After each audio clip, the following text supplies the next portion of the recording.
ఎందుకు ఇంత అనుభవం ఉన్నటువంటి జీవన్ రెడ్డిని కాదనుకుని కేవలం రెండోసారి గెలిచినటువంటి ఎమ్మెల్యే కోసం ఎందుకు జీవన్ రెడ్డి గారిని కూడా పార్టీ వదులుకునేందుకు సాహసపడ్డది అంటే బేసికల్లీ ఏదైతుందో it's a totally it went and it's going against the ideology of the Congress party.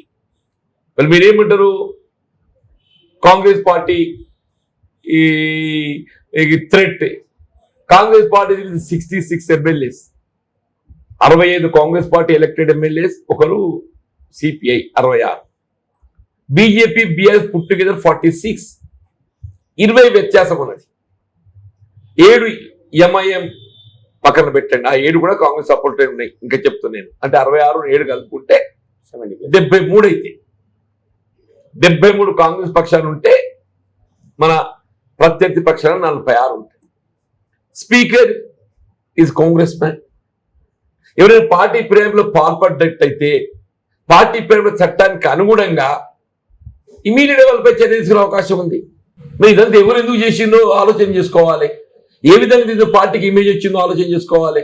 దీంతో ఏ విధంగా పార్టీకి ఇమేజ్ వచ్చిందో ఆలోచన చేసుకోవాలి. ఏదైనా పార్టీ ప్రభుత్వం తీసుకోబోయే నిర్ణయం అనేది పార్టీకి ఇమేజ్ రావాలి, పార్టీకి ఇమేజ్ రావాలి. నిజంగా దీంతో పార్టీకి ఇమేజ్ వచ్చిందా అది ఆలోచన చేయాలి. నిన్న మీరు మాట్లాడుతూ ఒక మాట అన్నారు, పెట్టుబడిదారుల కోసం అనే ఆలోచనలు కొన్ని నిర్ణయాలు జరుగుతూ ఉన్నాయని. అసలు ఎవరో పెట్టుబడిదారులు ఎవరు అనేది ఊహించుకో. ఇప్పుడు 2022 ఐ బిలీవ్ జనవరి సోనియా గాంధీ గారు ఏదైతుందో అప్పుడున్న పరిస్థితులలో జీవన్ రెడ్డి గారు నాన్ కాంట్రవర్షియల్ వారైతే పిసిసి ప్రెసిడెంట్ కు సమర్థవంతంగా ఉంటారని చెప్పిన నిర్ణయానికి వచ్చింది. రేవంత్ రెడ్డి గారిని ఏదైతుందో క్యాబినెట్ కమిటీ చైర్మన్ వారు నియామకం చేసే విధంగా నిర్ణయాలు చేయడం జరిగింది. It was టాల్డ్. ఇదే జానారెడ్డి గారు అప్పుడు నాగార్జున సాగర్ బై ఎలక్షన్స్ ఉన్నాయి. సాగర్ ఉప ఎన్నికల దరిమిల ఇప్పుడు పిసిసి ప్రెసిడెంట్ నియామకం చేయబడ్డట్టయితే it may adversely affect the prospectus of by election అని ఒక లేఖ రాశారే. మన ఏ పరిస్థితుల్లో రాసిండు, who is behind it, he must know it. ఏమైంది, సాగర్ ఉప ఎన్నిక గెలిచిందా?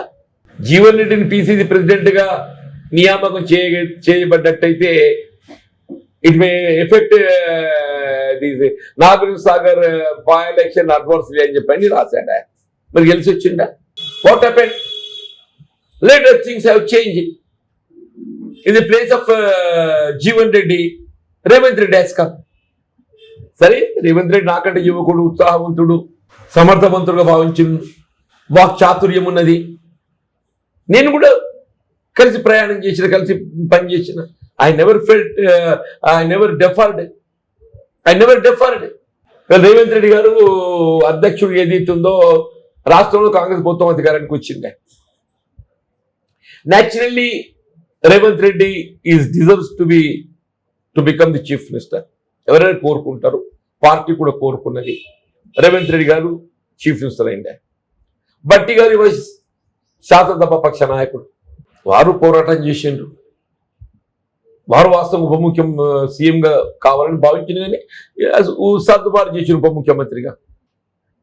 నేను శాసన మండలిలో 5 సంవత్సరాలు ఒంటరి పోరాటం చేసిందే. నాకు ఈ పక్క ఎవరు లేని ఒక్కరిని ఒంటరి పోరాటం. ప్రాతినిధ్యమే లేనాడు మీరు గెలిచి వచ్చినారు. మరిగా నాకు ఇంక 20 మాసాల సమయం ఉండే శాసన మండలి సభ్యుడిగా. I'm not deserve to become the minister. నేను ఏం చెప్పాలి బాబు, నేను ఏం చెప్పాలి అంటున్నాను. నాకు కనీసం ఏదైతుందో ఎమ్మెల్సీ మళ్ళీ రెన్యువల్ కొరకు ఏదైతుందో గ్రాడ్యుయేట్ కౌన్సిల్స్ కంటెస్ట్ చేయడానికి కొంత ఇబ్బంది పడ్డా. బికాస్ నాకు అంటే ఆర్థికంగా నేను ఇబ్బందుల్లో ఉన్నాను, నేను పోటీ చేయడం నాకు సాధ్యం కాదు అని అంటే న్యాచురల్లీ బై ఎక్స్పెక్టింగ్ ఎమ్మెల్యే కోటాలకు అవకాశం కల్పిస్తామని చెప్పని నేను భావించింది. మీరు ఎమ్మెల్యే కోటాలను కల్పించడం సాధ్యం కాదు అని చెప్పని పార్టీ అనుకుంటే, అధిష్టానం అనుకుంటే, మరి రేపు నీకు ఎమ్మెల్యే కోటాలో నీకు అవకాశం రావచ్చు, రాకపోవచ్చు.